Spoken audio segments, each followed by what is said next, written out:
नमस्कार दोस्तों। Right direction में आपका स्वागत है। आज मैं एक नई कहानी लेके आपके सामने हूँ। यह कहानी कोई साधारण कहानी नहीं है। इस कहानी का शीर्षक है केदारनाथ की आत्मा। तो चलिए प्रारंभ करते हैं। तुम जब भी अपने हृदय में ध्यान करते हो तो उस गहरे मौन में कहीं ना कहीं तुम उस जगह को महसूस करते हो जहाँ समय नहीं है, जहाँ ब्रह्मा, विष्णु और शिव जो महादेव हैं एक साथ बसे हैं। और वह स्थान कोई और नहीं, वह स्थान केदारनाथ है। केदारनाथ वह स्थान जहाँ भगवान शिव की शक्ति पिघलती है और हर युग में नष्ट होती है, फिर पुनः प्रकट होती है। कभी आपने सोचा है क्यों हर भक्त का दिल यहाँ आते ही एक अदृश्य शक्ति से जुड़ जाता है? केदारनाथ का मंदिर कोई साधारण मंदिर नहीं है। यह एक जीवित आत्मा की तरह है जो हर युग में सृजन और संहार के चक्र का आत्मसात करती है। यह मंदिर केदार के रूप में शिव की साकार और निराकार सत्ता को दर्शाता है। वैसे आपको 2013 की त्रासदी तो याद ही होगी। तो भगवान महादेव ने एक लीला रची। तो दिसंबर 2012 में मंदिर की आत्मा ने कसम खाई थी कि तुम मेरे पास आओ, लेकिन क्या तुम्हें इस सौंदर्य और शक्ति को सहन करने की क्षमता है? क्या आप सहन कर पाओगे?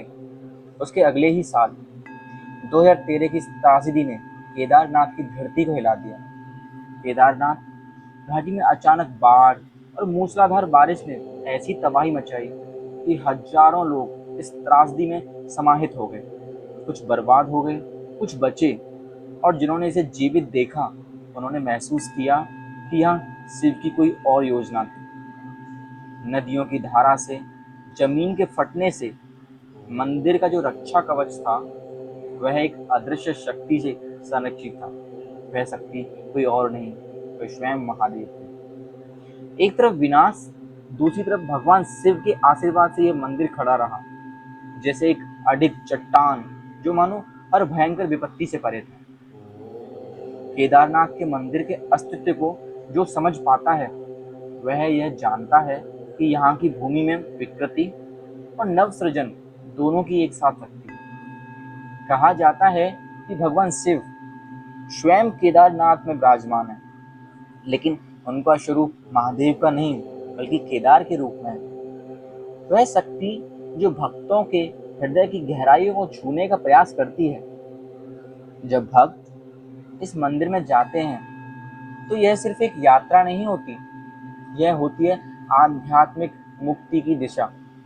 हर कदम, हर श्वास, यहाँ तक कि हर आंसू भगवान शिव के प्रति भक्ति का अर्पण होता है।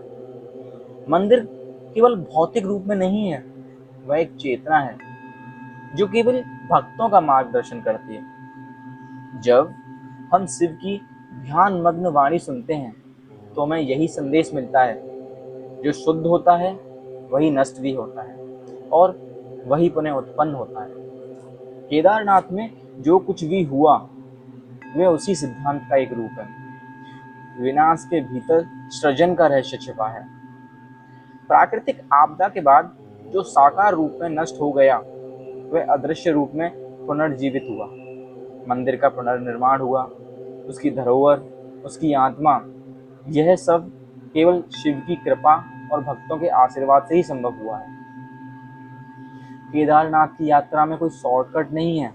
यह एक लंबी कठिन यात्रा है और इसी कठिनाई में उसकी आध्यात्मिक शक्ति छिपी हुई है। यह केवल यात्रा नहीं है, यह शिव के साथ मिलन की यात्रा है जो भीतर की जड़ता और दुनिया के बाहरी शोर से मुक्त करती है। कई वर्षों से लोग कहते आए हैं कि केदारनाथ में एक ऐसी आत्मा वास करती है जो कभी नहीं मरती। वह स्वयं शिव का शाश्वत रूप है। तो हर भक्त जो वहां जाता है वह न केवल केदारनाथ के मंदिर की भव्यता को देखता है, बल्कि उसे उस अनंत प्रेम और शक्ति का एहसास भी होता है जो शिव की आत्मा के भीतर समाहित है। केदारनाथ की आत्मा कभी खत्म नहीं होती। यह आत्मा कभी खत्म हो भी नहीं सकती। यह वही आत्मा है जो समय की सीमाओं से परे है। समय का कोई बंधन नहीं है। जो इस मंदिर में सच्चे दिल से विश्वास करता है वही शिव महादेव की कृपा को पाता है।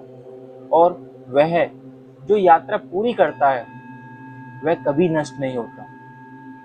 वह हमेशा शिव में समाहित हो जाता है, महादेव में विलीन हो जाता है। केदारनाथ की आत्मा हमें यह सिखाती है कि जो नष्ट हो जाए वही पुनर्निर्मित भी होता है। यही सच्ची आध्यात्मिकता है। मृत्यु और जीवन के बीच का अनंत चक्र है। तो प्रेम से बोलो ओम नमः शिवाय।